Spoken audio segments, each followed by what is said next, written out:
Şaban Şehidler Xiyabanında kitaba benzeyen mezar taşı var. Şahin Hüseyin'i əks olub orada, dastana çevrilib igid olurlar. Şehirde yazılmış bizim qəhrəman, anası oğuyu gözyaşlarıyla, otaqda düzülən şəkillərini süzür küskün baxışlarıyla. Babəkin qəlbində qardaş həsrəti, bilməyir qəlbini necə ovutsun. Çalışır anası əzab çəkməsin, gözündən tökülən yaşı qurutsun.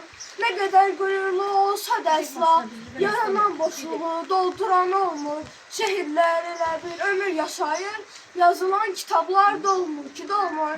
Ömür kitabında her səhifənin əvvəli igidlik, sonu igidlik. Şərəfli bir yol yaşayanların bəxtinə yazılır ancaq şəhidlik. Əmin başta olmakla bütün şehitlerin karşısında baş eğilir. Allah şehit olanların əllərindən öpürəm. Buyur.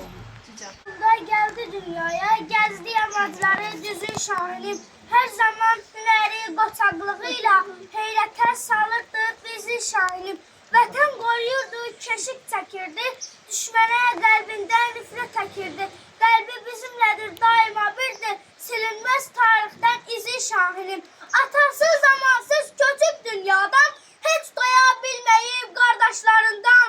Qoy sənə danışım biraz da ondan, qurumur anasın gözü şahinim.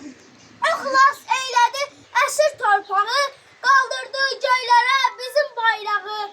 Verdi azad həyat yaşamağı, tarixi dəyişdi özü şahinim.